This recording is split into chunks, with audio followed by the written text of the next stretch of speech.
Arnaque à la rénovation énergétique, 7 conseils pour ne plus se faire avoir. Les escroqueries sont très nombreuses, voici quelques astuces pour y faire face. Depuis septembre dernier, les aides à la rénovation énergétique ont évolué en France. Cependant, de nombreux acteurs peu scrupuleux profitent de ce marché lucratif pour sévir. La Direction générale de la concurrence, de la consommation et de la répression des fraudes, la DGCCRF, c'est long, note ainsi que les plaintes liées à ce secteur sont en constante progression de la part des consommateurs abusés. L'administration française propose des conseils et je vous en fais une liste. Premièrement, ne répondez pas aux sollicitations téléphoniques. Pour réaliser vos travaux de rénovation, il est préférable de faire appel à un conseiller France Rénov afin de vous aider sur les différentes aides disponibles et les travaux possibles. Il vous accompagne tout au long de votre démarche. Si vous êtes contacté par téléphone par un professionnel du secteur, ne donnez jamais suite à ces sollicitations, car il faut savoir que les prospections téléphoniques par ce biais est interdit en France par une loi datant de 2020. Donc si une entreprise vous démarche par cette manière, vous pouvez vite comprendre qu'ils ne sont pas regardants sur la légalité. Et il faut donc éviter d'aller plus loin. Deuxièmement, ne donnez pas vos coordonnées téléphoniques. La DGCCRF déconseille fortement de laisser votre numéro sur le site d'une entreprise, car vos coordonnées peuvent être revendues à des sociétés frauduleuses, qui peuvent ensuite procéder à des démarches téléphoniques. Donc faites attention aux récupérations de vos données personnelles. Troisièmement, attention aux sociétés qui usurpent les organismes publics. Certaines entreprises n'hésitent pas à se faire passer pour des sociétés publiques, ou se présentent comme mandataires des acteurs publics, du type mairie, ADM,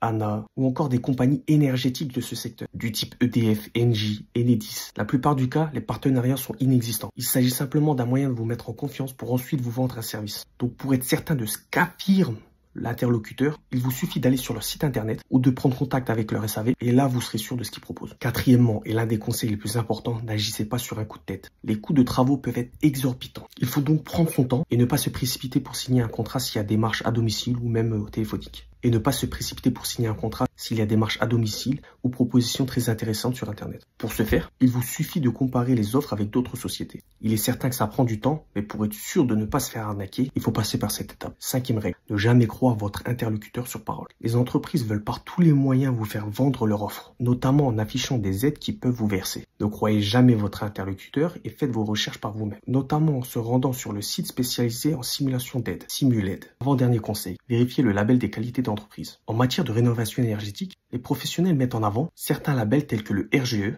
ou l'éco-artisan. Vous pouvez vérifier en ligne ces informations via le numéro SIREN de la société. Et c'est par exemple le cas pour le RGE, reconnu garant de l'environnement. Vous pouvez aussi demander à l'artisan des références sur ses anciens travaux pour s'assurer de son sérieux. Lisez donc le document sérieusement pour ne plus se faire avoir. Et enfin, dernier conseil, que se passe-t-il en cas de litige? Malgré toutes les précautions du monde, il peut toujours se passer qu'une installation ne soit pas conforme aux promesses faites par le professionnel. Dans ce cas, vous pouvez recourir à une médiation de la consommation. Tout cela sur le site gouvernemental. Si cette démarche échoue, il est possible d'assigner, selon le montant du litige, l'artisan devant les instances civiles. Vous pouvez aussi signaler les différents problèmes sur la plateforme signal.consogouv.fr. Dites-moi en commentaire ce que vous en avez pensé. Je me suis inspiré du site Presse Citron pour faire cette vidéo.